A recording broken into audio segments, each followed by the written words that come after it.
Hello everyone, आशा करता हूँ कि आप सब ठीक होंगे। आज की अपनी जो ये वीडियो है ये 9th और 11th क्लास के लिए होगी।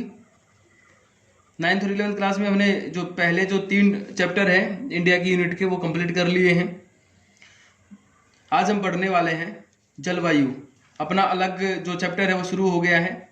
4 चैप्टर दे रखा है ये बुक के अंदर। जलवायु का टॉपिक है। देखिए, किसी भी देश के अंदर प्राकृतिक वातावरण को देखने के लिए, उस देश के प्राकृतिक वातावरण को या पर्यावरण को जानने के लिए हमें 3 चीजों की जानकारी होनी जरूरी है। 3 चीजों से इसके बारे में पता चलता है और उनमें सबसे पहले आता है स्थलाकृति, नंबर 2 है अपवा, और हमारा जो लास्ट है वो तीसरा है जलवायु। भाई देखिए, इसके अंदर स्थलाकृति और अपवा के बारे में हम पढ़ चुके हैं। भारत देश की स्थलाकृति के बारे में पढ़ चुके हैं और अपवा के बारे में पढ़ चुके हैं। अब हम पढ़ने वाले हैं जलवायु के बारे में। तो आज का हमारा जो टॉपिक है वो जलवायु है। देखिए, अब बात करते हैं कि जलवायु होता क्या है। यहां पर सबसे पहले जलवायु के बारे में बात करते हैं। तो जलवायु जो है वो होता है कि किसी भी क्षेत्र के अंदर, कोई भी क्षेत्र, कोई भी देश लगा लीजिए, ठीक है, किसी भी एक बड़े विशाल क्षेत्र के अंदर, किसी भी एक देश के अंदर एक लंबी समय अवधि, भाई लंबी समय अवधि, समय ज्यादा चाहिए यहां पर काउंट करने के लिए। कहता है कम से कम 30 साल होने चाहिए, ठीक है। तो किसी क्षेत्र के अंदर एक लंबी समय अवधि में मौसम की जो दशाएं होती है ना, जो मौसमी दशाएं होती हैं, उन दशाओं को हम क्या कहते हैं? उनको हम जलवायु कहते हैं, ठीक है भाई। यहां पर क्या होगा? यहां पर मौसमी दशाएं देखी जाती हैं। इस क्षेत्र के अंदर मौसम जो होता है ना, उस मौसम को देखा जाएगा वो किस प्रकार बदलता है, कौन कौन सा मौसम होता है, वहां पर वायुमंडलीय दाब कैसा है, तापमान कैसा है, वर्षा कैसी होती है, इन सभी के बारे में यहां पर देखा जाता है। और इनका जो कुल योग होता है, या जो इनका एक लंबी समय अवधि के साथ में इसने टाइम दिया है 30 साल, कहता है कम से कम 30 साल की लगातार मौसमी दशाएं यहां पर देखी जाती हैं, ठीक है। तो कहता है कि जब ये मौसमी दशाएं देखी जाती हैं, जब उनका अध्ययन किया जाता है, तो उसको हम क्या करेंगे? उस अध्ययन से हम यहां पर पता लगाएंगे कि जलवायु कैसी है, ठीक है। अब हम जान लेते हैं मौसम क्या होता है। मौसमी दशाएं के बारे में बात की है तो मौसम के बारे में भी जान लेते हैं। मौसम की परिभाषा क्या होती है? मौसम जो होता है वो कहता है किसी भी क्षेत्र के अंदर एक विशेष समय में, विशेष समय यहां पर कहा गया है, लंबी समय अवधि नहीं बोला है, एक विशेष समय। विशेष समय का मतलब यहां पर क्या है? यहां पर कुछ मिनट भी हो सकती हैं, ठीक है, कुछ घंटे भी हो सकते हैं, या एक सप्ताह भी हो सकता है, या फिर महीने भी हो सकते हैं भाई, ठीक है। ज्यादा लंबी समय अवधि नहीं होगी, ठीक है, इतना ही होता है, मिनट होता है कुछ, यानी कि यहां पर क्षण भर के लंबे होते हैं। क्षणिक अवस्था, मौसम की क्षणिक अवस्था, यानी कि बिल्कुल एक थोड़ा सा समय जो होता है उसके अंदर वायुमंडलीय जो दशाएं होती है ना, वायुमंडल के अंदर जो बदलाव होता है, उन दशाओं को हम मौसम कहते हैं। जैसे मान लीजिए आप सुबह उठे, सुबह उठने के बाद इस क्षेत्र के अंदर आपका शहर, आपका देश जो है, ठीक है, उसके अंदर कहता है सुबह सुबह सूरज निकला हुआ है, ठीक है, सूर्य निकला, ठीक है, बादल बिल्कुल साफ है, लेकिन कहता है फिर तेज हवाएं चलनी शुरू हुई, तेज हवाओं के साथ बादल आ गए, ठीक है, बादल होने के बाद बारिश हो गई, ठीक है, बारिश होने के बाद कहता है फिर मौसम साफ हो गया, सूर्य निकल आया, ठीक है। ये क्या है? ये होती है क्षणिक अवस्थाएं, यानी कुछ पल, कुछ समय की जो अवस्थाएं होती है ना वायुमंडल की, उनको हम क्या बोलते हैं? उनको हम मौसम बोलते हैं। इसके अंदर कहता है मौसम में क्या आता है? मौसम में है ना, जैसे सर्दी का मौसम, महीनों की बात करें, ठीक है, गर्मी का मौसम, ठीक है, बारिश का मौसम होता है, वर्षा ऋतु होती है। तो ये जो मौसम होता है ये बाद में इन ऋतुओं के अंदर भी तब्दील हो जाता है, ठीक है भाई। अब यहां पर कहता है कि जो वायुमंडलीय जो अवस्थाएं होती हैं, ये इनमें कौन कौन सी चीजों को देखा जाता है? तो वायुमंडलीय अवस्थाओं में तापमान देखा जाता है, किसी भी क्षेत्र की वायु दाब देखा जाता है, एयर प्रेशर जिसको हम बोलते हैं, टेम्परेचर हो गया, एयर प्रेशर हो गया, वहां पर वर्षा को देखा जाता है, रेनफॉल को देखा जाता है, ठीक है। उसके बाद पवनों की दिशा जो होती है, ठीक है, डायरेक्शन ऑफ विंड, पवनों की दिशा भाई, इसको देखा जाता है। उसके साथ में उनका वेग भी देखा जाता है, यानी कि उनकी स्पीड भी देखी जाती है पवनों की। ये सारी चीजें क्या करती हैं? सारी चीजें मौसम और जलवायु के मुख्य तत्व होते हैं, जो क्या करते हैं? किसी भी देश के मौसम और जलवायु में बदलाव ला देते हैं भाई, ठीक है, अब बात करते हैं हम अपने देश पर आते हैं कि भारत की जो जलवायु है ना वो किस प्रकार की है।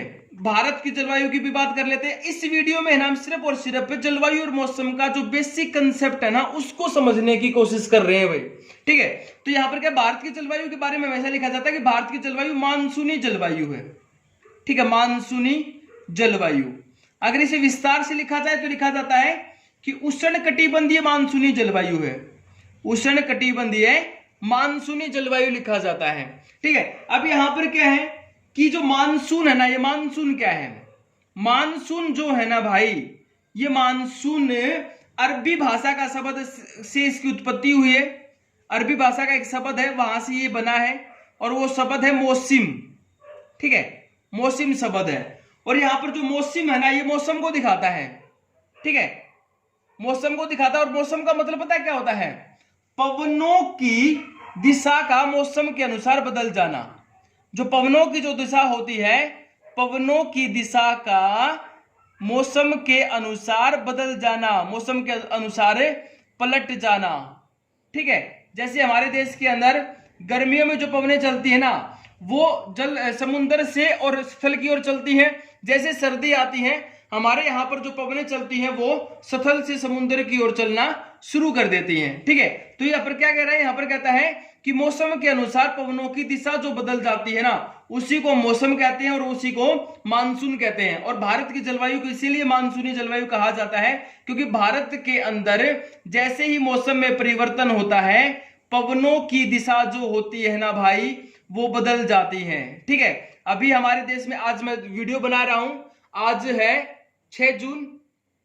इस 6 जून के अंदर हमने पढ़ा है कि हमारे यहाँ पर 1 जून को केरल के तट पर, या हम बोले पश्चिमी घाट जो अपने हैं वहां पर मानसून का आगमन हो चुका है। और लगभग 1 जुलाई के आसपास पूरे देश के अंदर मानसून जो है ना वो अपना प्रभाव दिखा चुका होगा 1 जुलाई को, ठीक है। तो ये क्या है, मौसम बदला, गर्मी का मौसम आया, पवनों की दिशा बदली, पवनों की दिशा बदलती मानसून ने हमारे यहाँ पर आगमन यानी कि हमारे यहाँ पर एंट्री कर ली, प्रवेश कर लिया देश के अंदर। जैसे ही मौसम ठंडा होगा, सर्दी की ऋतु आनी शुरू होगी, मानसून जो है वो वापसी कर जाएगा। फिर पवनें जो है हमारे देश से यानी कि स्थल भाग से समुद्र की ओर चलनी शुरू हो जाएंगी भाई, ठीक है। इसके अंदर ये बातें हैं। अब इसमें थोड़ा सा और जान लेते हैं। देखिए जो मौसम होता है ना, ये मौसम क्या करता है, ये मौसम जो है हमारी रोजमर्रा की जिंदगी को प्रभावित करता है। मौसम क्या करता है, रोजमर्रा की जिंदगी। रोजमर्रा की जिंदगी का मतलब क्या होता है कि जैसे गर्मी का मौसम चल रहा है अभी, ठीक है, तो गर्मी का मौसम क्या करता है, हमारे दिन को प्रभावित करता है। कहीं में बाहर जाना है तो हम गर्मी को देखेंगे, ठीक है, टेम्परेचर कितना हो रखा है, ठीक है, या आज मौसम में बारिश आने वाली है, ठीक है। इस प्रकार जो है ये क्या करेगा, ये रोजमर्रा की दैनिक जीवन को प्रभावित करता है। लेकिन जो जलवायु होती है ना, यहां पर अगर मैं बताऊं कि जलवायु जो होती है वो किसी भी देश की भू आकृति को प्रभावित करती है, ठीक है। वहां पर वहां की मिट्टी को प्रभावित करती है, नदियों को प्रभावित करती है, कृषि जो उपज होती है ना, कृषि जो फसल होती है, जो कृषि की जाती है उसको प्रभावित करती है, उद्योग धंधे प्रभावित हो जाते हैं उससे, ठीक है। तो जलवायु जो होती है ना पूरे देश के ऊपर प्रभाव डालती है, हर एक चीज के ऊपर प्रभाव डालती है। लेकिन मौसम जो है ना, मौसम सिर्फ और सिर्फ रोजमर्रा की जिंदगी को प्रभावित करता है। एक समय के बाद जैसे मौसम बदलेगा, हमारी जिंदगी जो होती है उसमें तब्दीली आ जाती है। जैसे हम गर्म कपड़े पहनने शुरू कर देते हैं सर्दी आते ही, ठीक है। गर्मी के अंदर सूती कपड़े, पतले कपड़े जो होते हैं उनको पहनना शुरू कर देते हैं। गर्मी के मौसम में हम ठंडी चीजें खाना शुरू कर देते हैं, सर्दी में गर्म चीजें पसंद होने लग जाती हैं, ठीक है। लेकिन जलवायु में क्या है, जलवायु का मतलब होता है एक लंबी समय अवधि। लंबी समय अवधि का मतलब क्या है कि अगर मान लो जलवायु गर्म है, ठीक है, तो क्या होगा, मिट्टी भी वहां पर मरुस्थलीय मिट्टी हो जाएगी, ठीक है, मिट्टी के अंदर नमी की मात्रा कम हो जाएगी।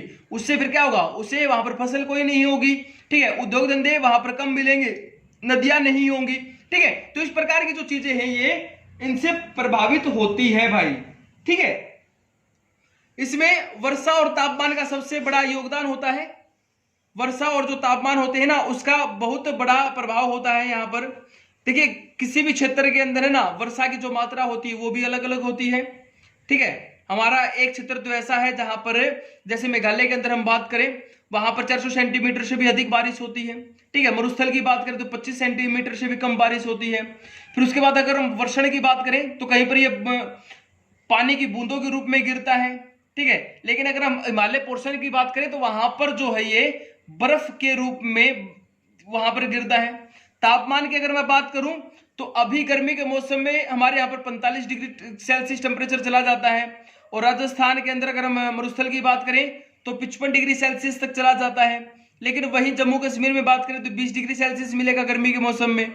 सर्दी के मौसम में ये माइनस में चला जाता है, हमारे यहाँ पर 10 डिग्री तक चला जाता है। ठीक है, तो ये तापमान और जो वर्षा है ये मौसम और जलवायु को क्या करती है भाई, प्रभावित करती हैं। ठीक है, तो मैं उम्मीद करता हूं कि आप लोग जो है मौसम और जलवायु जो है उसको समझ गए होंगे कि होता क्या है।